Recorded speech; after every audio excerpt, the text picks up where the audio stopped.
যে হিন্দু সংস্কৃতি, এই হিন্দু সংস্কৃতির মূল লক্ষ্য কি? হিন্দু সংস্কৃতির মূল লক্ষ্য, এর উপরে আমরা আলোচনা যদি করি তাহলে আলোচনা ব্যাপক হবে এবং খুব বিস্তৃত হবে। তবে হিন্দু সংস্কৃতির মতো মজা, হিন্দু ধর্মীয় বিষয়ের মতো মজার বিষয় নেই, কিন্তু তাকে ধরতে পারতে হবে।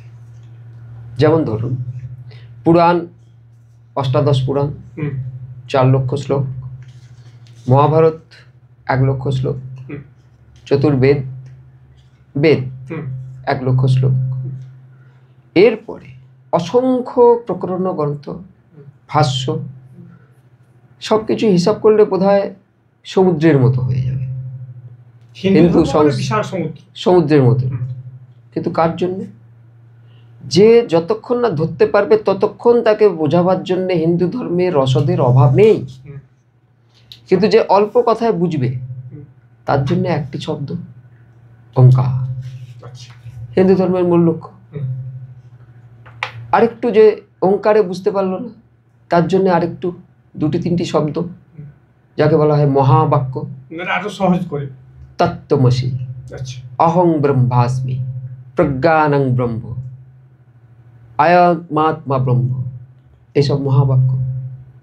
এতে যে বুঝতে পারলো না, তার জন্য আরেকটু বাক্যের বদলে একটা শ্লোক, মনোবুদ্ধি অহংকার চিত্তানি নাহম, নাচ সূত্র জীবে নাচ ঘ্রাণ নেত্রে, নাচ বোম ভূমির না তেজা না বায়ু, চিদানন্দ রূপঃ শিবোয়হম শিবোয়হম।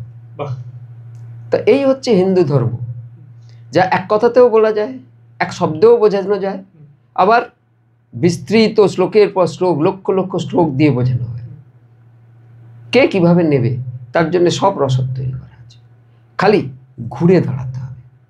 আমি আলোর দিকে পেছন ঘুরে অন্ধকার অন্ধকার বলে চিৎকার করলে তো হবে না, আলোর দিকে আমাকে ঘুরে দাঁড়াতে হবে। হিন্দু ধর্ম সবাইকে বলে একবার ঘুরে দাঁড়াও, তোমার সব লক্ষ্য পূর্ণ হবে। হিন্দু ধর্মের লক্ষ্য হচ্ছে মানুষের লক্ষ্য পূরণ করা। হিন্দু ধর্মের লক্ষ্য হচ্ছে মানুষের লক্ষ্য পূরণ করা। মানুষ কি জানে তার লক্ষ্য কি?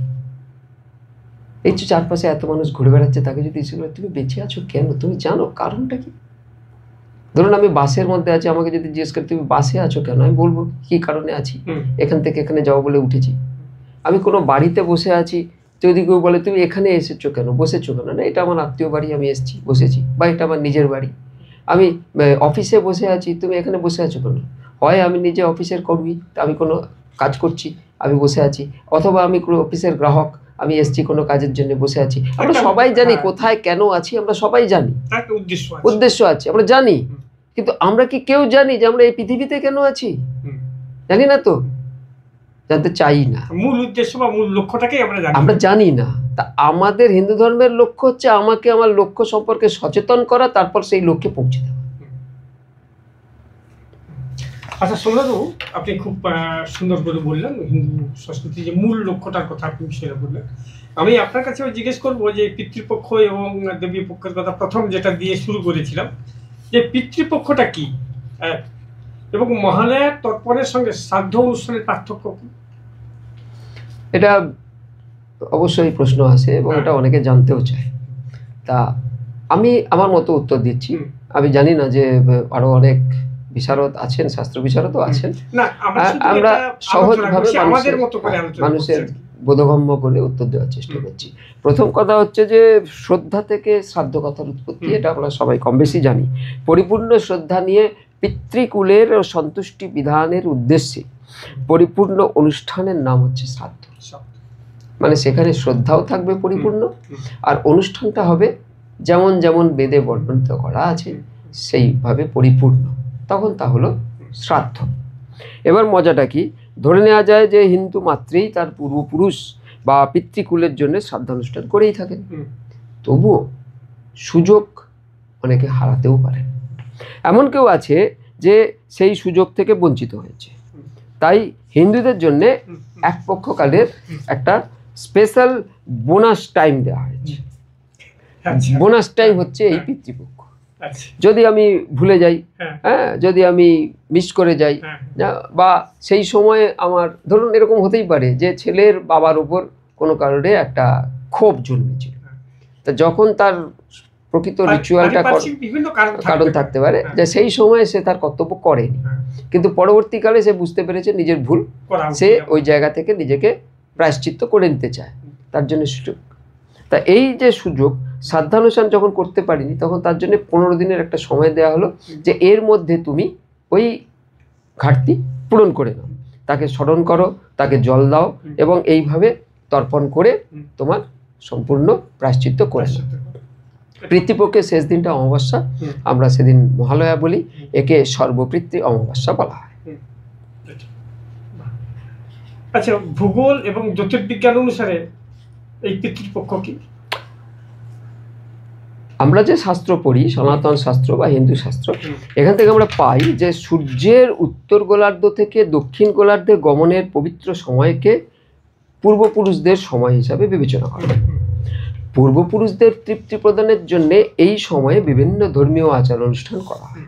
কেন না, ধর্ম আমরা যেমন জীবিত থেকেও আমরা ধর্মীয় অনুষ্ঠান করি, কেন করি না, আমরা যাই করি না কেন আমরা নিজের কাজে নিজেরা সন্তুষ্ট নই, তাই মাঝে মাঝে ওপরওয়ালার কাছে ভেট চড়াই, সন্তুষ্ট করার চেষ্টা করি, এটা অস্বীকার করতে পারবো না। আমরা জানি যে আমরা কোথাও না কোথাও সজ্ঞানে অজ্ঞানে ভুল করছি, নিয়মিতই করছি, তাই যখনই সুযোগ পাই তখনই আমরা ওপরওয়ালার কাছে ভেট চড়াই। তাহলে আমরা যেটা বেঁচে থেকে করাই, আমার পূর্বপুরুষরাও সেরকম ভুল করেছেন, তাঁরা চান যে আমরা যারা রয়ে গেছি তাদের হয়ে এই ঈশ্বরের কাছে তার ঘাটতি পূরণ করে নেওয়ার জন্যে, তাকে সংশোধন করার জন্য, তার পরিস্থিতির উন্নয়নের জন্য আমরা ঈশ্বরের কাছে প্রার্থনা করি। সেটা তারা চায়, সেটা তারা চায়, পূর্বপুরুষরাও চায়। তা সেই পূর্বপুরুষরা যখন চায় তা তখন এই যে উত্তর গোলার্ধ থেকে দক্ষিণ গোলার্ধে সূর্যের যে গমন, এই সময়টা পূর্বপুরুষদের সেই চাওয়াটা বেশি এবং এটাকে এই জন্য তাদের সময় বলা হয়। এই সময়ের উপযুক্ত সময় হিসাবে এই 15 দিন ধার্য করা হয়েছে পিতৃপক্ষ হিসাবে। আশ্বিন মাসের পূর্ণিমার অন্তে কৃষ্ণপক্ষের সূচনার সঙ্গে সঙ্গে পিতৃপক্ষের সূচনা হয় এবং শেষে শুক্লপক্ষের শুরুর আগে মহাবস্যায় সর্বপিতৃ অমাবস্যায় এটার সমাপ্তি হয়। এই এক পক্ষকাল এর সময়। যে মহালয়া বা সর্বপিতৃ অমাবস্যা বিশেষত্ব কি? মহালয়া তো অমাবস্যা হলো, তাহলে মহালয়া বা সর্বপিতৃ অমাবস্যার বিশেষত্বটা কি? এটা হচ্ছে বোনাসের ওপর বোনাস। 15 দিনের পিতৃপক্ষ, আপনার কর্মব্যস্ততা, আপনার অন্য কোনো সমস্যা, বিভিন্ন ধরনের বিষয় থাকতে পারে, আপনি 15 দিনও মিস করে গেলেন, 15 দিনেও আপনার যা করণীয় ছিল, যা বলা হয়েছিল আপনি করতে পারেননি, ঠিক আছে? তাহলে সর্বপিতৃ অমাবস্যা, পার্টিকুলার মহালয়ার দিন একদিন আপনি পিতৃপুরুষের উদ্দেশ্যে, পূর্বপুরুষের উদ্দেশ্যে অন্তত জল দান করুন, জল ভোজ্য বা আপনি যা যা দান করতে চান। এবার আপনি যেটা করবেন সেটা অবশ্যই পুরোহিত বা পণ্ডিতের সাহায্য নিয়ে করবেন, কারণ তার কিছু নির্দিষ্ট পদ্ধতি আছে। তার মধ্যে মূল কথা হচ্ছে যে ব্রহ্মযজ্ঞ, দেবযজ্ঞ, পিতৃযজ্ঞ, ভূযজ্ঞ, নিযজ্ঞ, এই পঞ্চযজ্ঞ আমাকে সম্পাদন করতে হবে ওই জলদানের মধ্যে দিয়ে। আমরা ভাবছি শুধু জলদান না, জলদান না, জলদানের সঙ্গে সঙ্গে পঞ্চযজ্ঞ সম্পাদন, এবং এটা প্রাত্যহিক কর্ম নয়, সারাদিনের কর্ম।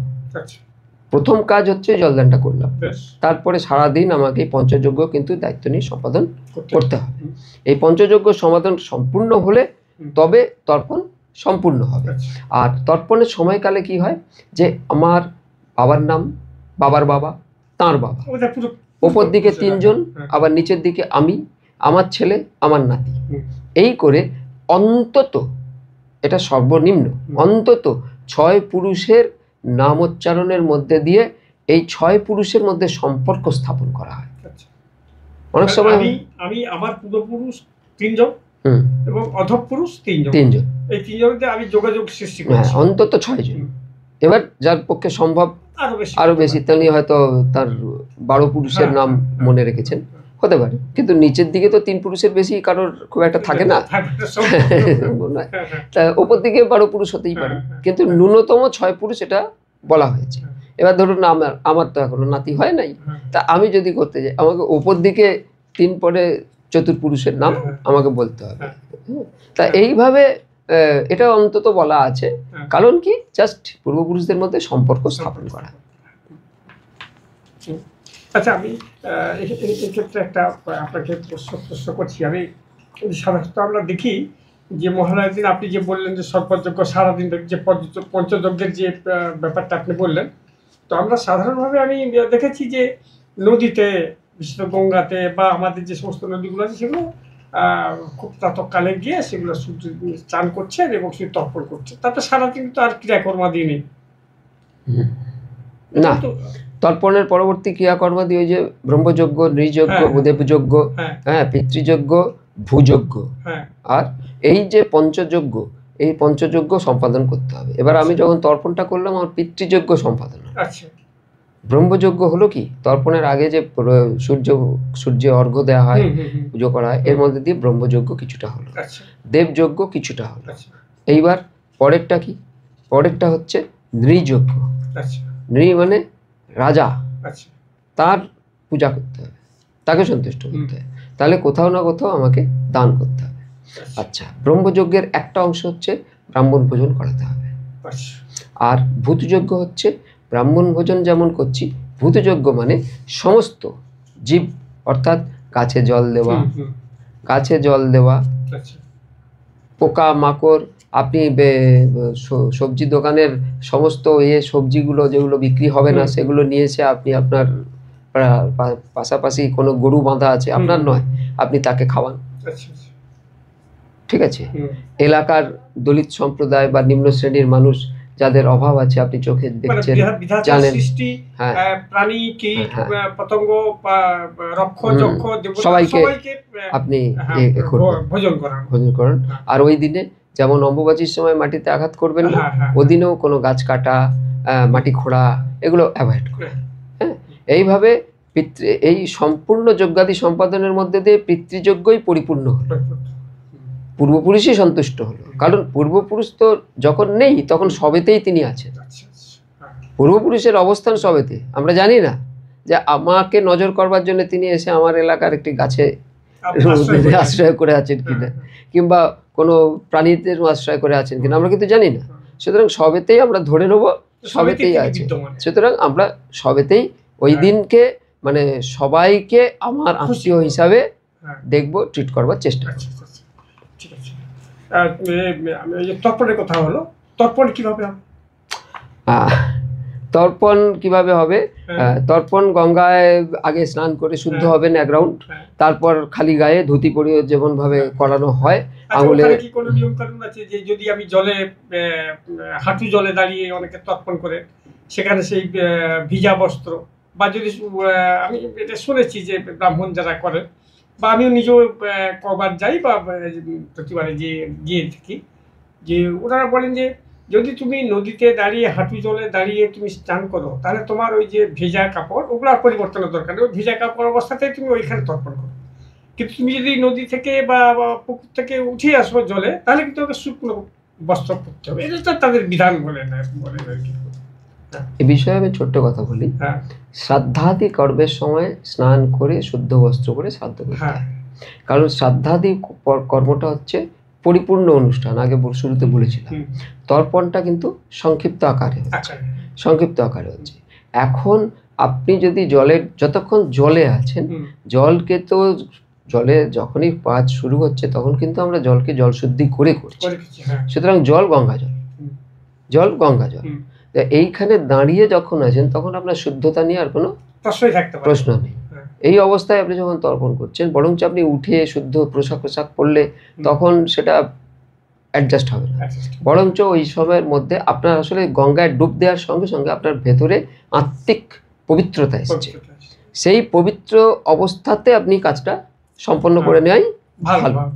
হ্যাঁ, আপনি উঠে শুদ্ধ হয়ে পোশাক আশাক পরতে গেলে পবিত্রতায় ঘাটতি হবে। আপনি পড়তে গেলেন এই আমার বোতামটা কোথায় রেখেছিস, আমার এটা কোথায় রেখেছিস। এটা আপনি ঠিক বলেছেন যে যখন আমি গঙ্গাতে আছি বা কোনো নদীতে আছি, এখন তো প্রচুর নদীতে হয় বা কোনো পুরোনো খুব নামডাক আছে এরকম জলাশয় হয়, তা সেখানে যখন আপনি চান করছেন তখনই আপনার নিজের মধ্যে তো একটা শুদ্ধতা আসবে, শুদ্ধতা আপনি মানে যেটা বলছেন, শারীরিকের সঙ্গে সঙ্গে মানসিক শুদ্ধতা মানসিক একটা আসে, শুদ্ধতা আসবে, ভাব আসে, ভাব আসবে। সেখানে কোনো অসুবিধা কোনো নেই। অসুবিধা নেই। তা এইভাবে যথাবিহিত পুরোহিতের নির্দেশ অনুসারে হ্যাঁ। যথাবিহিত তর্পণ কার্য, জলদান এগুলো কমপ্লিট করা, এবং তার সঙ্গে সঙ্গে যেটা একটু আগে বললাম নির্যজ্ঞ ভূযজ্ঞ সম্পাদন করে যা যা করা। জগৎকে তৃপ্ত তৃপ্ত করা, করা। জগৎকে তৃপ্ত করবার এই প্রক্রিয়াটাকেই তর্পণ। আচ্ছা সোমনাথবাবু, কেন পিতৃপক্ষ 15 দিন থাকে? এটা একটা খুব ইন্টারেস্টিং ব্যাপার। হ্যাঁ তা ইন্টারেস্টিং ব্যাপারটা এরকম যে যখন রাজা কর্ণ হ্যাঁ যুদ্ধে বীরগতি প্রাপ্ত হন, হ্যাঁ, বীরগ- মহাভারতের যুদ্ধে, হ্যাঁ, কুরুক্ষেত্রে। বীরগতি প্রাপ্ত হওয়ার পর তিনি কিন্তু স্বর্গেই গেছিলেন, হুম। কেননা তার অনেক দান ধ্যান ছিল এবং তার চরিত্রের অনেক ভালো গুণ স্বর্গে যাওয়ার পক্ষে আমরা তো বলি যথেষ্ট ছিল। দাতা কর্ণ, আমরা বলি তো। তা তিনি স্বর্গে গেছিলেন, কিন্তু সমস্যা হলো তিনি যখনই খেতে বসেন তখন তাকে সোনা দানা হিরে জহরত এসব দেওয়া হয়। আচ্ছা। হুম। খেতে পারছেন না, হুম। তিনি রেগে যাচ্ছেন। তখন তিনি জানতে চাইলেন রাজা দেবরাজ ইন্দ্রের কাছে যে আপনি অর্জুনের বাবা হুম। সম্পর্কে, আপনি অর্জুনের পিতা, হুম। তা সেই জন্য কি আমাকে শাস্তি দিচ্ছেন? আচ্ছা। তখন দেবরাজ ইন্দ্র হাত জোড়ো করে বলেন যে না, তুমি এরকম ভেবো না, এটা আমি করছি না, এটা তোমার পূর্বপুরুষরা করছে। তুমি সারা জীবনে অনেক সোনা দানা হিরে জহরত অনেককে দান করেছো, কিন্তু পূর্বপুরুষের উদ্দেশ্যে কোনোদিন জল খাওয়ার দান করে আচ্ছা। হ্যাঁ, না। আমি তো জানতাম না সঠিকভাবে আমার পূর্বপুরুষ কি। পূর্বপুরুষ কি? হ্যাঁ। বলে হতে পারে, কিন্তু তুমি সেইভাবে জানার চেষ্টাও করোনি।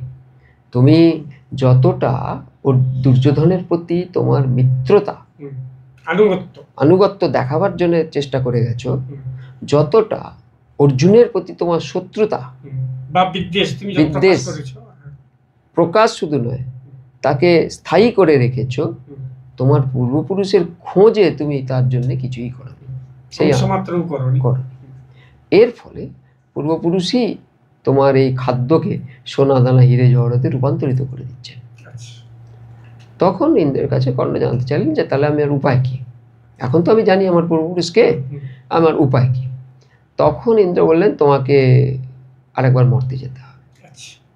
তোমাকে 15 দিন সময় দিচ্ছি, আচ্ছা। 15 দিন তুমি এই কাজ কমপ্লিট করেছো। না কবে যাব? না এই শুক্লপক্ষের সূচনা হুম। পূর্ণিমার পরে তুমি যাবে, এবং কৃষ্ণপক্ষের সূচনায় অমাবস্যায়, কৃষ্ণপক্ষের সূচনায় যাবে, শুক্লপক্ষের সূচনায় অমাবস্যায় তুমি চলে আসবে। এই 15 দিন তাকে সময় দেওয়া হয়েছিল। আচ্ছা। এই 15 দিন পেয়ে রাজা কর্ণ এসেছিলেন এবং তার পূর্বপুরুষদেরকে জলদান এবং সম্পূর্ণ পিতৃযজ্ঞ সম্পূর্ণ করেন, এবং তার সঙ্গে সঙ্গে ব্রহ্মযজ্ঞ ভূযজ্ঞ নির্যজ্ঞ রাজযজ্ঞ যা দেবযজ্ঞ সব কমপ্লিট করে তিনি ফিরে গিয়েছিলেন, এবং তারপরে তার স্বর্গে আর অসুবিধা হয়নি।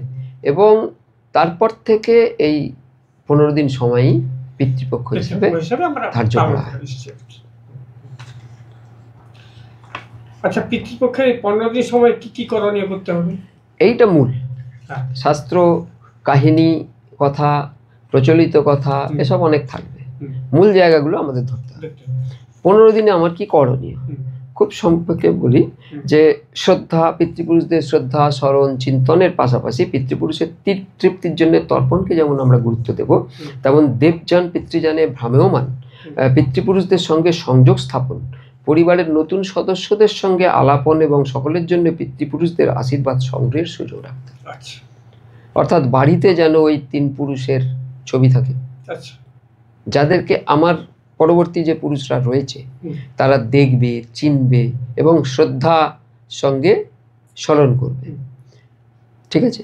এবং আমাদের কাজকর্মে যেন ওই সময় কোনো রকম মানে চটুল হাসি ঠাট্টা, হ্যাঁ, নাচ গান বা এই ধরনের কোনো ঘটনা অর্থাৎ না এই যায়। 15 দিন আমাদের মধ্যে একটা ধর্মীয় পরিবেশ বা ধর্মীয় আবহাওয়া, ধর্মীয় নাই হোক, যেমন ধরুন বাড়িতে বাবা আছে, বাবা থাকলে ছেলেরা কি খুব জোরে কথা বলবে, না, খুব দৌড়াদৌড়ি করবে, খুব জোরে জোরে হাসবে? করবে না। সচেতন সন্তান হলে তো করবে না।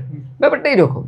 আমরা ধরে নিচ্ছি ওই 3 দিন আমার পূর্বপুরুষ, আমার বাবা, আমার দাদু, আমার ঠাকুরদাদা, আমার ঠাকুরদার বাবা, যারা প্রত্যেকেই আমার কাছে শ্রদ্ধার, হ্যাঁ, এবং আমার প্রিয় পাত্র, তাদের থেকে আমাদের সৃষ্টি, তারা আমার ঘরে বাস করছে। ঘরদোর পরিষ্কার করা, সব কিছু টিপটপ রাখা, তাদেরকে সন্তুষ্ট করবার জন্য যা যা করণীয়। এমন এমন খাদ্য ঘরে ঢুকবে না যে খাদ্য তারা পছন্দ করতেন না, সেই খাদ্যই থাকবে, এবং তাদেরকে উৎসর্গ করা যে খাদ্য তারা পছন্দ করতেন। এমন এমন আলোচনা হবে না, কথা হবে না যেটা তারা পছন্দ করতেন না, পছন্দ করতেন। হ্যাঁ, তারা যে ঘরটায় থাকতে ভালোবাসতেন, ধরুন একজন মোটর বাইক চালাতেন, তিনি মারা গিয়েছেন, তার মোটর বাইকটা রয়েছে, পরিষ্কার করে রাখো। হ্যাঁ, মানে ধরে নিতে হবে, আমাকে ধরে নিতে হবে তিনি ওই দিন আসছেন। তা ওই 15 দিন আমাদের সেই সজাগ সতর্ক থাকা দরকার। আচ্ছা, আপনি তো বললেন যে এই 15 দিন এই বিষয়গুলো করবেন, তাহলে কি কি করণীয় নয়, কি কি করবো না আমরা? করবো না, দু একটা করণীয় নয় বলে গেছি, তবু পরিষ্কার বলি যে এই কদিন যে চেষ্টা করতে হবে যে ক্ষৌর কার্য না করতে। আচ্ছা, কেনাকাটা, সোনা দানা, জমি বাড়ি ক্রয় বা বিক্রয় কোনোটাই করবো না, অ্যাভয়েড করবো। পেঁয়াজ রসুন সহ আমিষ খাদ্য বর্জনীয়, সাত্বিক খাবার খাবো। আর ওই যে বলছিলাম চটুল নাচ গান, মদ্যপান, ডিজে বাজানো, হ্যাঁ, এইসব নেশা জাতীয় বিষয়, এইসব কিছু বর্জন করবো, এইটুকুই। তবে করণীয় নয়ের থেকে করণীয় কি খেয়াল রাখলেই করণীয় নয়টা অটোমেটিক্যালি হবে। যেমন ধরুন আমি যদি বলি যে আমি কোনো খারাপ চিন্তা করবো না, আপনি যে বসে বসে ভাবছেন আমি কি ভাববো, আমি কিছু খারাপ ভাববো না, আমি কিছু খারাপ ভাববো না, আমি কিছু খারাপ ভাববো না, ভাবতে ভাবতে কখন অজান্তে খারাপ ভাবা হয়ে গেল। তার থেকে সব থেকে ভালো যে কি আমি ভালো ভাববো, এবং ভালো ভাববো করবো না, যে কোনো একটা ভালোকে ধরে নেবো, ধরে নিয়ে সেইটাকেই ভাববো, তাহলে আর খারাপের দিকে মন যাবেই না। এইটা হচ্ছে। আচ্ছা সুব্রত, আপনার এই আলোচনা একটু আগে দেবযান এবং পিতৃযানের কথা হচ্ছে, প্রসঙ্গ আপনি বলেছিলেন, এই দেবযানটা কি? এরপরে কিন্তু আমি পিতৃযানের কথা আসবো। দেবযানটা কি, আগে কি বলবো? দেবযান হচ্ছে যে জানে চেপে আমরা মৃত্যুর পরে স্বর্গলোকে যাই।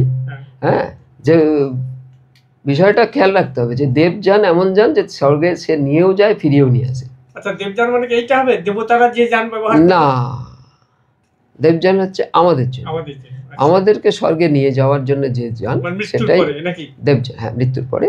আর সেই যানই আমাদেরকে স্বর্গলোক থেকে ফেরত পাঠায়। ফেরত পাঠায় মানে যখন ফেরত আসে তখন দেবযান আমাদেরকে মর্তলোক পর্যন্ত ফেরত পাঠায় না, দেবযান আমাদেরকে পিতৃযানে তুলে ছেড়ে দেয়। আচ্ছা, কিন্তু প্রাথমিকভাবে যদি কেউ স্বর্গে যায় তাহলে দেবযানই তার জন্য। এবার পিতৃযান, আপনার পরের প্রশ্ন আপনি আগেই বলে রেখেছেন। পিতৃযান হচ্ছে যে স্বর্গে যেতে পারছে না, যে মৃত্যুর পরেও চারপাশে রয়েছে, তিনি পিতৃযানে চেপে আছেন। তিনি পিতৃযানে চেপেই ঘুরছেন, এবং ঘুরতে ঘুরতে তার লক্ষ্য আবার ফিরে আসতে হবে। তিনি ফিরেও আসবেন, পিতৃযানই তাকে ফিরিয়ে আনবে, কিন্তু তাঁর ইচ্ছায় হবে না। এই যান চলে কিন্তু তাঁর ইচ্ছায় নয়, তিনি জানে থাকবেন, চালক অন্যজন। সেই যান ঠিক তাকে সময় মতো, তার সময় হলে তাকে পিতৃযানের মাধ্যমে আবার মরতে ফিরিয়ে আনবে। এবার খুব স্বাভাবিক একটা প্রশ্ন আপনার আসা উচিত। প্রশ্নটা দেখুন ভেবে মনে আসছে কিনা, প্রশ্নটা কি মনে আসছে আপনার? এই যে বললেন যে ওই পিতৃযানের কথা বলতে গিয়ে বললেন যে আবার ফিরেও আসতে হয়, তা স্বর্গে গিয়েও আবার ফিরে আসতে হয়? স্বর্গে গিয়েও ফিরে আসতে হয়। আচ্ছা, এই ব্যাপারটা একটু বলুন। এইটা হচ্ছে সাংঘাতিক কথা। আমরা যে বলি না স্বর্গ গমন করেছেন আমার পূর্বপুরুষ, স্বর্গে গেছেন অমুক, স্বর্গে যায় তো বোকারা। আচ্ছা, কারণ স্বর্গে গেলে ফিরতে হবে, স্বর্গে যাওয়াই উচিত নয়, বা স্বর্গে যাওয়ার চেষ্টা করাই উচিত নয়। হিন্দু ধর্ম কখনো স্বর্গে যাওয়ার কথা বলে, অন্যান্য ধর্ম মানে এই হিন্দু ধর্ম অন্যান্য সম্প্রদায়ে যেমন একটা স্বর্গীয় ব্যাপার স্যাপারের দিকে খুব নজর আছে, সেখানে গেলে অনেক কিছু পাওয়া যাবে। কেউ সেখানে অনেক ফ্রিতে মদ পাবেন, কেউ সেখানে ফ্রিতে অপ্সরা পাবেন, কেউ সেখানে ফ্রিতে, এইসব কল্পিত বিষয় আছে। তো কিন্তু হিন্দু ধর্মে ওই স্বর্গ বিষয়টা আছে, কিন্তু স্বর্গকে প্রমোট করা হয় না। হিন্দু ধর্মের বড় বড় মহাপুরুষরা সবসময় স্বর্গের বিরোধী, স্বর্গ থেকে মানুষকে সরাতে চান, যে স্বর্গের মোহে যেও না।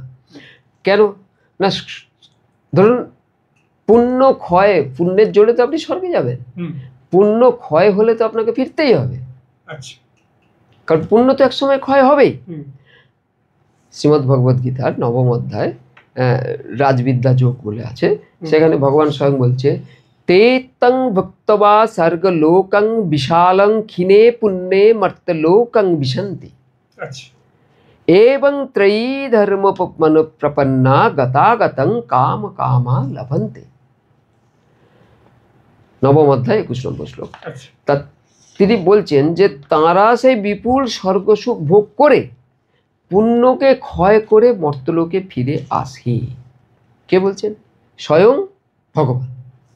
এভাবেই ত্রিবেদোক্ত ধর্মের অনুষ্ঠান করেও, অর্থাৎ 3 বেদের সমস্ত অনুসরণ করেও ইন্দ্রিয় সুখ ভোগের আকাঙ্ক্ষী মানুষেরা সংসারে বারংবার জন্ম মৃত্যু লাভ করে। কারণ তার মধ্যে যদি ইন্দ্রিয় সুখ ভোগের আকাঙ্ক্ষা থেকে যায়, সে ফিরে আবার আসবেই। ব্যাপারটা আরেকটু সহজ করে বলি।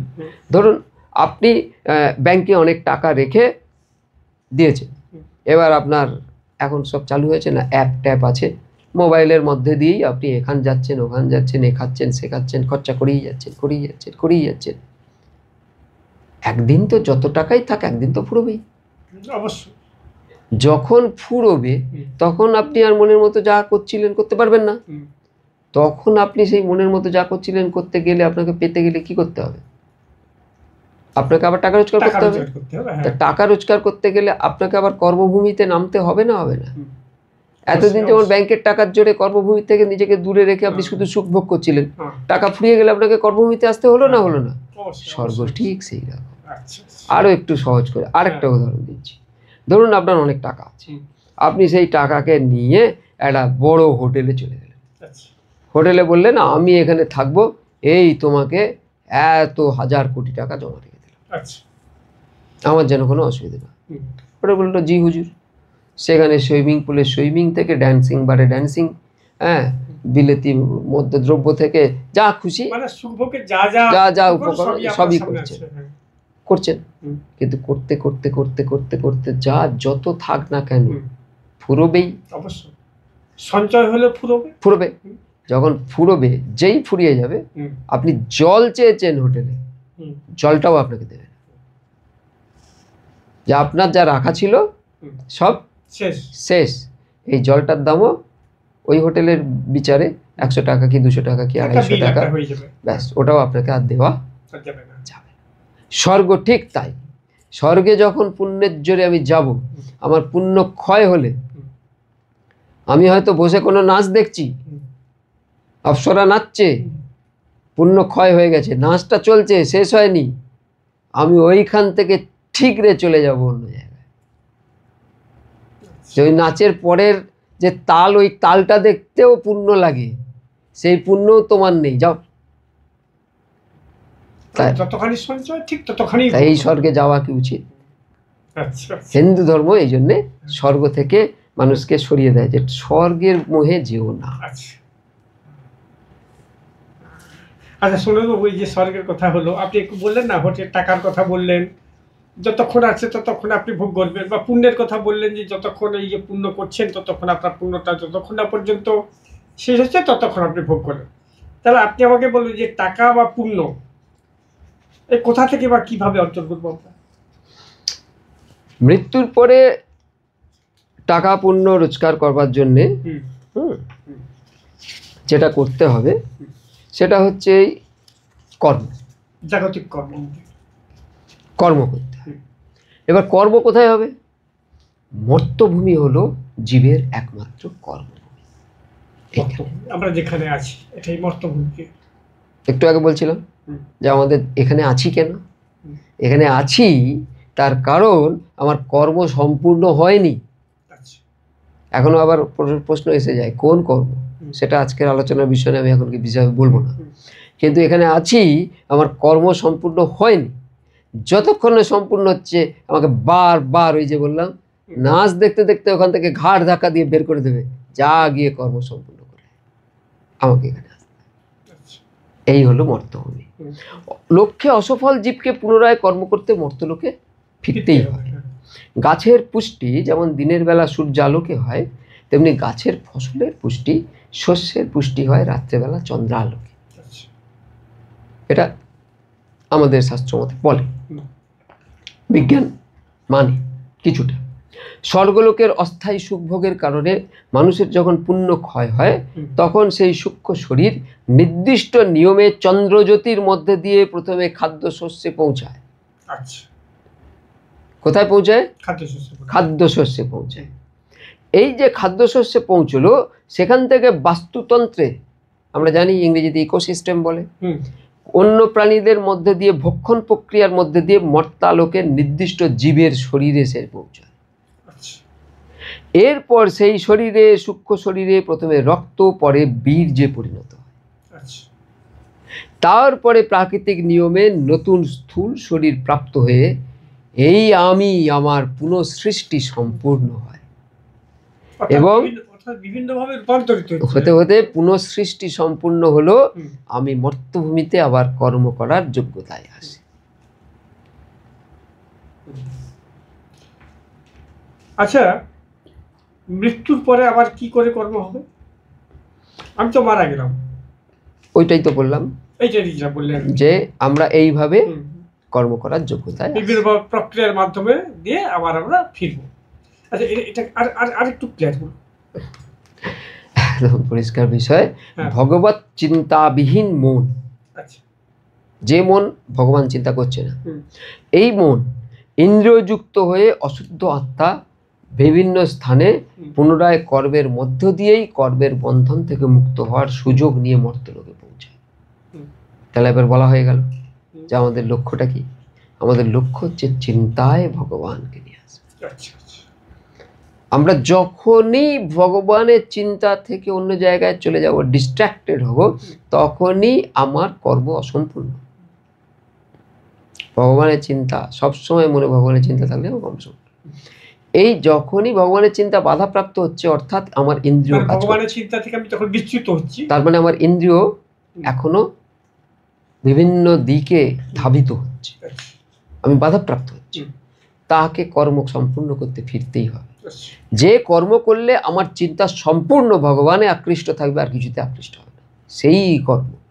যতক্ষণ না সেই কর্ম হবে ততক্ষণ এই চলতেই থাকবে। ঠিক আছে? সর্বসুখ ভোগ করে পুণ্য ক্ষয় হয়ে গেলে মর্তলোকে ফিরে আসার এই প্রক্রিয়া আমাদের বৈকুণ্ঠযান, কুঞ্জযান বা আরূঢ় হতে পারা পর্যন্ত চলতেই থাকবে। অর্থাৎ বৈকুণ্ঠযান বা কুঞ্জযান, যে যানে চাপতে পারলে আমি ভগবানের কাছেই গিয়ে পৌঁছাবো। ঠিক আছে? তা এরপরে আপনি হয়তো জানতে চাইবেন যে এই যানে চাপলে কি হবে, সেটাই আমি আগেই বলে দিচ্ছি যে আমরা আমাদের কি হবে। তা আমরা আরূঢ় হলে আর আমি ফিরবো না, অর্থাৎ আমার কর্ম সম্পূর্ণ হয়েছে। আমি ভগবানের চিন্তাতে ছাড়া অন্য কোনো চিন্তায় মন লাগাচ্ছি না। তখন ভগবানই ওই বৈকুণ্ঠযান আর কুঞ্জযানের মাধ্যমে যতটা তিনি গুরুত্ব বুঝবেন, ততটা আমার জন্য সেই যান ব্যবস্থা করবেন। সেই যানের মাধ্যমে আমাকে তাঁর জায়গায় যাতে তাঁকে আরো বেশি করে পেতে পারি সেই ব্যবস্থা করবেন। অর্থাৎ আমাদের আর মর্তলোকে এইভাবে আসতে হবে না, দুঃখ কষ্ট এগুলো কোনো কিছুই আর থাকবে না। কি বলছেন ভগবান নিজেই বলছেন পঞ্চদশ অধ্যায় 6 নম্বর শ্লোকে, ন তৎ ভাসতে সূর্যে ন শশাঙ্ক ন পাবকা यद गत्वा न निवर्तन्ते तद्धामो परमं मम। আমার সেই পরম ধাম যেখানে একবার গেলে আর কাউকে ফিরতে হবে না। মামুপেত্ত পুনর্জন্ম দুঃখালয়ম শাশ্বতম, দুঃখালয়ম শাশ্বতম, চিরকালীন এটা হচ্ছে দুঃখালয়, মর্ত এই কর্মভূমি, এটা কিন্তু দুঃখালয়। কে বলছেন? স্বয়ং ভগবান। যে দুঃখের জন্য কাঁদছে সে ভগবান কি বলছে শুনছে না। আরে এখানে দুঃখই থাকবে, তুমি যে সুখ পাচ্ছ এটা হচ্ছে বুদবুদ। যেমন পুকুরে স্থির জলে মাঝে মাঝে বুদবুদ ওঠে, তেমন তোমার দুঃখময় জীবনে মাঝে মাঝে বুদবুদ, সুখের বুদবুদ হবে, এর বেশি কিছু নয়। দুঃখই দুঃখ। নপ্নুবন্তি মহাত্মানঃ সংসিদ্ধিং পরমঙ্গতা। মহাত্মা, ভক্তিপরায়ণ যোগী যারা আমাকে লাভ করে এই দুঃখপূর্ণ নশ্বর সংসারে পুনরায় জন্মগ্রহণ করে না, কারণ তারা পরম সিদ্ধি প্রাপক। অর্থাৎ সেই পরম করুণাময়ের কাছে তারা আশ্রয় পেয়ে যায়। ঠিক, আর ফেরার দরকার না। আচ্ছা সোমনাথবাবু, আমরা প্রায় শেষের দিকে চলে এসেছি। তো এবার একটু অন্য অন্য বিষয়টা নিয়ে আমি একটু যাব। হুম যে মহালয়া, তারপর তো পুজো এসে গেল, দুর্গা পূজা। হুম হ্যাঁ, পঞ্চমী, ষষ্ঠী, সপ্তমী, অষ্টমী, নবমী, দশমী, তো এইসব প্রক্রিয়াগুলো আছে। তো এই যে দুর্গা পুজো শুধু বাঙালি নয়, সারা বাংলা তথা ভারতবর্ষ বা ভারতের বাইরেও যারা আছেন তারা এই দুর্গা পূজা করছে। এই প্রসঙ্গে আমার একটা জিজ্ঞাসা আছে যে দেবী দুর্গা কি? দেবী দুর্গাকে হুম। অনেক দেবী দুর্গাকে বোঝাবার অনেক কথা আছে, হ্যাঁ, আমি আমি চেষ্টা করবো ছোট কথায়। হ্যাঁ, কি বলছে? হুম। ওং কাত্তায়নায় বিদ্মহে কন্যা কুমারী ধীমহি হুম। তন্নো দুর্গী প্রচোদয়াৎ। কি না, কাত্তায়নের পুত্রী হুম। কাত্তায়নী, তিনিই দুর্গা। আচ্ছা। ঠিক আছে, তৈতরীয় উপনিষদের তৈতরীয় আরণ্যক থেকে এটা আমরা পাচ্ছি, হ্যাঁ, ঋষি কাত্তায়ন। হ্যাঁ। মহানারায়ণ উপনিষদ বলে আরেকটা উপনিষদ আছে, হুম। তাতে দুর্বা সূক্তের দুর্গা স্তুতি থেকে মহাদেবী দুর্গা সম্পর্কে একটা পরিচ্ছন্ন ধারণা পাওয়া যায়। হ্যাঁ। কি বলছে? তামাগ্নি বর্ণং তপস্য জলন্তিং বৈরীচনিং কর্মফুলে সুজুষ্টাম দুর্গাং দেবীগম শরণমহং প্রপদ্যে শীতরসি তরসে নমঃ। আচ্ছা। পরমাত্মা স্বরূপা স্বীয় তাপে শত্রুদলনকারিণী সমস্ত কামনার ফলদায়িনী দেবী দুর্গাকে নমস্কার। এই হচ্ছে দুর্গা। দুর্গা। আচ্ছা, আমরা পুজো করবো, দুর্গা পুজো কেন করা হয়? মহাভারতের বিরাট পর্ব, হুম। সেখানে আমরা দেখেছি যে দুর্গা তারায়সে দুর্গতি, হুম। বিপদ থেকে যিনি ত্রাণ করেন তিনি তিনি দুর্গা। বিপত্তারিণী তা যখনই বিপদে পড়বেন দুর্গা পুজো করতেই হবে। হুম। এবার বিপদ কেন হয়? বিপদ মূল কি? বিপদ মূল হচ্ছে এখানে ফিরে আসাটা। আচ্ছা। এই যে আমরা কর্ম অসম্পূর্ণ রেখে ফিরে ফিরে আসছি, হুম। এটাই হচ্ছে বিপদ। আচ্ছা। এখানে ফিরে এসে কে আক্রমণ করেছে, আমি মরে যাচ্ছি কি কত বিপদে পড়ছি, ওটা অ্যাকচুয়ালি বিপদ নয়, ওটা হচ্ছে মায়া বিপদ। আচ্ছা। আমরা ফিরছি কেন? মায়ার কারণে। মায়া আমাদের ইন্দ্রিয়ের মধ্যে দিয়ে ভগবান থেকে সরিয়ে অন্য বিষয়ে জড়িয়ে দিচ্ছে। কেন? ইচ্ছা করে, পরীক্ষা করবার জন্য। আচ্ছা। যেমন ফিল্টার মেশিনের মধ্যে দিয়ে জল চালিয়ে দেওয়া হয়, হুম। অনেক রকম বাধা দেওয়া হয় জলকে পরিষ্কার করবার জন্য, তেমনি আমাকেও মায়া নামক বাধার মধ্যে দিয়ে ফেলা হয় আমাকে পরিষ্কার। কেন? ভগবান তার বৈকুণ্ঠযান কুঞ্জযানে করে তার কাছে নিয়ে যাবে, হুম। কি নিয়ে যাবে? নোংরা, পরিশুদ্ধ জিনিস। পরিশুদ্ধ নেবে, পরিষ্কার করবার জন্য মায়াকে পাঠিয়েছে। মায়া থেকে উদ্ধারের উপায় ভগবানই দিয়েছে, কি? মহামায়া। হুম। মায়া মুক্তির লক্ষ্যে মহামায়াকে স্থাপন, মনের মধ্যে মহামায়াকে স্থাপন করাই হলো দুর্গা পূজা। আচ্ছা। নাচ গান ডিজে বাজানো এটা দুর্গা পূজা নয়, হুম। মনের মধ্যে মহামায়াকে স্থাপন করা। আমি মনে আছে আগের বারে আলোচনায় বলেছিলাম যে আমাদের ধর্ম দুটো, হুম। একটা পরাধর্ম, একটা অপরাধ। অপরাধ। পরাধর্ম হচ্ছে মায়া মুক্ত, হুম। সে ভগবানের স্বরূপ, পরাধর্ম। অপরাধ ধর্ম হচ্ছে মায়া যুক্ত, কিন্তু হ্যাঁ কারোর অধর্ম করছে না, কারোর ক্ষতি করছে না, কিন্তু মায়া যুক্ত। এই মায়া যুক্তকে মায়া মুক্ত করে পরাধর্মে নিয়ে আসার জন্যে মনের মধ্যে মহামায়াকে স্থাপন না করলে মায়া সরবে না। তো হুম। এই মহামায়াকে স্থাপন করবার প্রক্রিয়ার নামই দুর্গা পূজা। কারণ দুর্গতির মূল কারণ মায়া। হুম। দুর্গতির কারণ সে আমরা যে আঙুল দিয়ে দেখিয়ে দেবো এরকম নয়। দুর্গতি থেকে উদ্ধার পাওয়ার জন্যেই দুর্গা পূজা। আর হিন্দু সংস্কৃতির মূল লক্ষ্যই হলো মানুষকে সেই ভগবত প্রেমের পৌঁছে দেওয়া।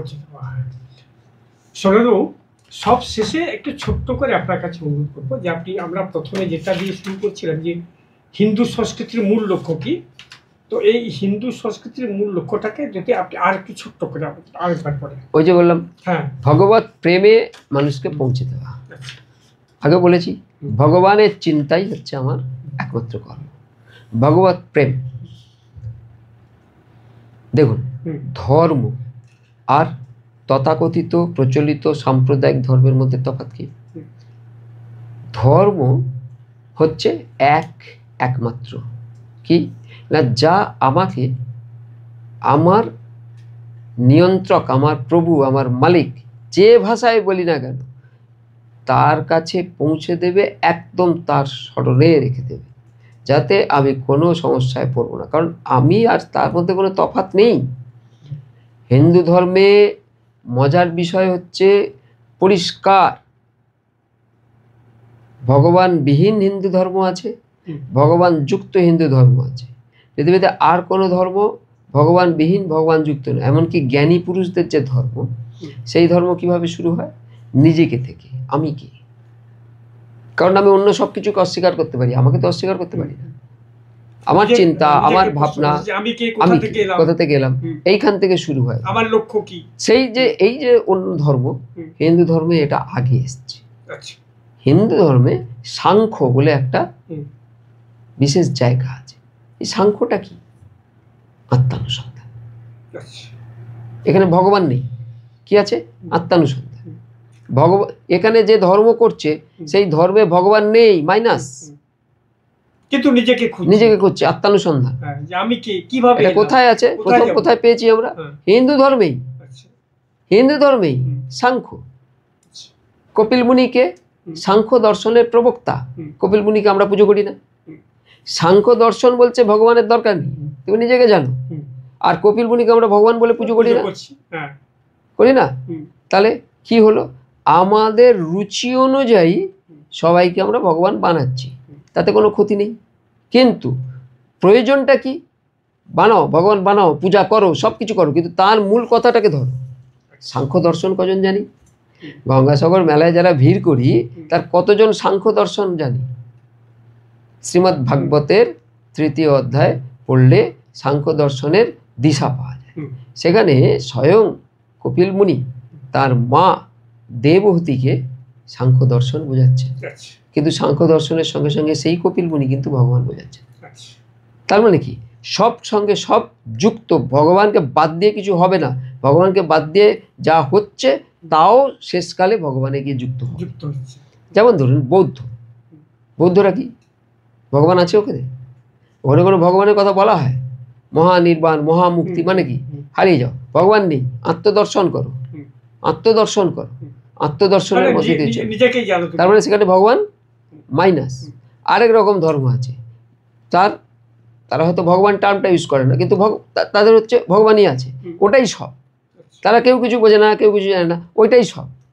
এবং ওইটার মুখে কোনো একটা কথা পুষিয়ে দিলেই সবাইকে বলে দিল এইটা ও বলেছে, চলো। কার্য কারণ, যেমন আমরা গীতা শ্লোক অনেক সময় বলি যে ভগবান বলেছেন, কিন্তু গীতা শ্লোকের কার্য কারণ নিয়ে ব্যাখ্যা করে কেউ তর্ক করতে কেউ পর্যন্ত সাহস পায়নি, যেটা তোমার ভগবান এরকম উল্টোপাল্টা কথা বলতে পারে। কিন্তু আমরা ওই যে ভগবান বা অন্য কিছু বলে যার মুখ দিয়ে উল্টোপাল্টা কথা বলিয়ে দেওয়া হয়েছে, তাদের কিন্তু সাহসই হবে না সামনাসামনি বিতর্কে বসতে যে এই কথাটা কোনোদিন ভগবান বা ভগবান শ্রেণীর কেউ বলতে পারে না। এ সাহস তাদের হবে না, তারা সামনাসামনি বসবেই না। যদি আপনি চ্যালেঞ্জ করেন এই কথাটা সেই ভগবান শ্রেণীর তুমি যার কথা বলছো সে বলেনি বা বলতে পারে না, তাহলে দেখা যাবে আপনি একদিন মার্ডার হয়ে গেছেন। তারা এইটা পারবে, আপনাকে মার্ডার করে দিতে পারবে, কিন্তু আপনার সঙ্গে চ্যালেঞ্জ করতে পারবে না যে না আমার এই ভগবান শ্রেণী আমি যাকে মানি সে এই কথাটাই বলেছি, আমি যুক্তি দিয়ে বোঝাবো। চ্যালেঞ্জ করতে পারবে না। কেন না? সেখানে যুক্তি নেই। তো সেখানে যুক্তি নেই, তার মুখে বসানো একটা কথা, মানুষকে বিভ্রান্ত করবার জন্য কথা বসিয়ে দেওয়া। আর গীতার মতো মানুষকে বিভ্রান্তি থেকে মুক্ত করবার জন্য ভগবানের প্রকৃত কথার ব্যবহার, দুটো এক জিনিস নয়। আমি সামান্য জানি, কিন্তু সামান্য জানা দিয়েও আমি বলতে পারি যে কোনো গীতায় ভগবান একদম সরাসরি যে শ্লোকগুলো বলেছেন, সরাসরি যে কথাগুলো যে আমিই বলছি, যেমন একটু আগে বললাম যে না তদ্ভাসতে সূর্য না শশাঙ্ক না পাবক ইয়াদগত্বা না নিবর্তন্তে তদ্ধাম পরমং মম। এই যে কথাটা বললাম, এটা কেউ চ্যালেঞ্জ করুক যে ভগবান এরকম কথা বলেছে, এই কথাটা ভুলভাল, চ্যালেঞ্জ করুক, তার সঙ্গে পরিষ্কার করে দেবো। আমি আমার সামান্য জ্ঞান নিয়েই পারবো, এবং আমি তাকে মারতে যাব না, তাকে ধরতে যাব না, তাকে দোষারোপ করবো না, তার বিরুদ্ধে কোর্টে কেস করবো না যে আমার ভগবান বলেছে আরে তার উপর চ্যালেঞ্জ করছে, করবো না। তাকে যুক্তি দিয়ে বোঝাবো, কারণ এখানে যুক্তি আছে। ভগবান সত্যিই বলেছে তাই আমি যুক্তি পাই, আর অন্য জায়গায় ভগবানের নামে বসিয়ে দেওয়া হয়েছে তাই তাদের যুক্তি নেই, তাদেরকে অস্ত্রই ধরতে হবে। তফাৎটা এখানে। হিন্দু ধর্মের লক্ষ্য মানুষকে পরিশুদ্ধ করে, যে ফিল্টার মেশিনের কথা বললাম, পরিশুদ্ধ করে মুক্ত করে ভগবানের কাছে। এই যে আমরা সবাই ভাই ভাই, সবাই ভাই ভাই, সবাই ভাই ভাই, ভাই ভাই হয় না কেন? না ভাই ভাই হবে কি করে? বাবা আলাদা আলাদা হলে ভাই ভাই হবে কি করে? ভাই ভাই হতে গেলে ওপরের বাবাকে এক এক হতে হবে। আমরা করছি। আমি বলছি সকাল সন্ধ্যে বলছি যে আমার বাবাই সেরা বাবা, আমার বাবাই সেরা বাবা। যখনই বলতে থাকবো আরেকজন বলবে তোর বাবা সেরা বাবা, আমার বাবাটাকে কম কিসে? বলবে বলবে অবশ্যই। কিন্তু ভাই ভাই কখন হবে? বাবা এক হতে হবে। আমি জল খাই, জল খাচ্ছি, জল খাওয়ার সময় আমি জল বললাম, খেলাম, আরেকজন বলল ওয়াটার, খেলো, আরেকজন বলল পানি, খেলো, আলাদা কিছু খেলো? তা এইখান থেকেই তো কমন সেন্স। রামকৃষ্ণ পরমহংস বারবার বোঝাবার চেষ্টা করেছেন যে নামগুলো আলাদা, জিনিসটা একই। তেমনি তুমি নামে আলাদা বলছো, এ বলছে ভগবান, এ বলছে গড, এ বলছে আল্লাহ বা অন্য কিছু, যে যাই হোক না কেন নামগুলো আলাদা, জিনিসটা কি এইটা বোঝো। এটা তো আমরা ধরতে পারছি না। বিদেশিরা যখন যখন ভারতে বিপদে পড়ে এসছে, ভারতে হিন্দুদের কাছে আশ্রয় পেয়েছে। কেন আশ্রয় পেয়েছে? আমরা সবসময় মনে করি বসুধৈব কুটুম্বকম, যেই আসুক না কেন তার যে বাবা, সে যে নামে ডাকুক না কেন আমার বাবা তার বাবা একই। এই ধারণা আছে বলে আমরা তাকে আশ্রয় দিয়েছি, সে আমার কাছে আশ্রয় পেয়েছে। আবার কেউ কেউ আমার দেশ আক্রমণ করেছে, সে আক্রমণের সময় সে করছে আক্রমণ, করছে লুণ্ঠন, করছে ধর্ষণ, কিন্তু তার একটা পতাকা তুলে রেখে বলছে আমি আমার বাবার ধ্বজাও চারদিকে ওড়াতে এসেছি। আসলে এই ধ্বজাটা উড়িয়ে দিয়ে এই যে খুন জখম লুণ্ঠন ধর্ষণ সব কিছুকে যা কিছু অত্যাচার বৈধ করে দেওয়া, এই পদ্ধতি যখনই হচ্ছে তখনই সমস্যা হচ্ছে সমাজে। ধর্ম থাকলে সমাজে সমস্যা থাকে না, ধর্মকে ব্যবহার করে তার বিকৃতি ঘটলেই সমস্যা হবে। তার অপব্যাখ্যা করছে, অপব্যবহার করছে, সেখানেই সমস্যাটা এসে যায়। আমি বারবার বলেছি স্বয়ং রাবণ সীতাহরণ করবে, কি করলো? গৈরিক বস্ত্র ধারণ করলো। কেন? কেন? খুব সহজ, গৈরিক বস্ত্রটা সর্বপবিত্র, যে সীতাকেও বোকা বানিয়ে দিয়েছে। তাহলে গৈরিক বস্ত্রের পবিত্রতা কি রাবণ পড়লো বলে কমে গেল? হ্যাঁ কমে গেল। কেন না? এখন আমরা গৈরিক বস্ত্রধারীকে সন্দেহ করি, সন্দেহ করি, কিন্তু গৈরিক বস্ত্রের পবিত্রতা নষ্ট হলো, করলো কে? খারাপ লোক, যে গৈরিক বস্ত্রের লোকই নয়। গৈরিক বস্ত্রের লোক কিন্তু গৈরিক বস্ত্রের পবিত্রতা নষ্ট করেনি। যে গৈরিক বস্ত্রের লোক নয়, সে ঠকাবার জন্য গৈরিক বস্ত্র ধারণ করে গৈরিক বস্ত্রের পবিত্রটাকে একটু হলেও ছোট করে। আজকে উত্তরপ্রদেশে, বিহারে বিভিন্ন গৈরিক বস্ত্রধারী সন্ন্যাসী পাওয়া যাচ্ছে। পরে তাদের খোঁজ খবর করে আইডি কার্ড, আধার কার্ড দেখে দেখা যাচ্ছে তারা সম্পূর্ণ বিধর্মী, হিন্দুই নয়। অর্থাৎ এটাকে তার আশ্রয়স্থল বা এটাকে নিরাপদ ভাবছে, উল্টোটা উল্টোটা ভাবছে। এইটা নিরাপদ ভাবছে, আশ্রয়স্থল ভাবছে। তার থেকেও বড় কথা, এইটার মধ্যে দিয়ে ছদ্মবেশে আর একজনের সর্বনাশ করবার পরিকল্পনাও করছে, যেমন রাবণ করেছিল। সুতরাং হিন্দু ধর্ম ভগবানকে পাওয়ার কথা বলে, ভগবানের যুক্ত হওয়ার কথা বলে, ভগবানের আশ্রয় নেওয়ার কথা বলে, কিন্তু স্বয়ং ভগবান এসে বলে গেছে যতদিন না তুমি আমাকে পাও, যতদিন না তুমি যুক্ত হও, যতদিন না আমার আশ্রয় পাও, ততদিন তুমি সুস্থ থাকো, ভালো থাকো। এই জন্যে আততায়ীকে চিহ্নিত করো, প্রয়োজন হলে আততায়ীকে বধ করো। স্বয়ং রামচন্দ্রকে বিশ্বামিত্র মুনি তারকাকে দেখিয়ে বলেছিল এই হচ্ছে তারকা, মারু। রামচন্দ্রকে তো বলেনি গোল টেবিল বৈঠক করো, বিশ্বামিত্র মুনি মারতে বলেছে। কেন বলেছে? হিন্দু ধর্ম বলছে আততায়ী বধ করতে হবে, আর বধ করলে সে আততায়ী উদ্ধার পাবে, কারণ সে পাপী, সে জানে না, হতভাগা, তার কর্ম সম্পূর্ণ হয়নি। সে যদি পবিত্র হাতে মৃত্যুবরণ করে তাহলে তার উদ্ধার হবে, না হলে হবে। হিন্দু ধর্ম মানুষকে উদ্ধারের কথা বলে এবং উদ্ধারের পথ দেখায়। বাকি ধর্ম যারা হিন্দু ধর্মের অনুসরণ করে, কেননা সবাই হিন্দু ধর্ম থেকেই এসছে। সবার আগে কি? পৃথিবীর বয়স কত? 450 কোটি বছর বিজ্ঞানীরা বলে। আপনি ভাগবত পড়ুন, পৃথিবীর বয়সে তো হিসাব করে পেয়ে যাবেন 436 কোটি সামথিং বছর। একদম হিসাব করে বলা আছে। কেন বলা আছে? মিলে গেল কেন? বিজ্ঞানীদের 450 কোটির মতো আর 436 কোটি কাছাকাছি মিলল কেন? ভাগবত মেলালো কি করে? বিজ্ঞানে লেখা আছে 5 রকম মহাদেশ, মহাসমুদ্র, 7 রকম মহাদেশ। ভাগবত পড়ুন, মহাদেশ মহাসমুদ্র কটা কি সব লেখা আছে। কী করে লিখলো? 5,000 বছর আগে, 6,000 বছর আগে, যদি ধরেই নিই, হুম হুম হয়তো তারও আগে, কিন্তু আমি যদি ধরে নিই ওইটাই, তাহলে কি করে লিখলো? জানলো কি করে? তারা তো স্যাটেলাইট থেকে দেখেনি, তারা তো ভূপর্যটন করেনি, সব জানে। এই হচ্ছে ভারতবর্ষ, যেখানে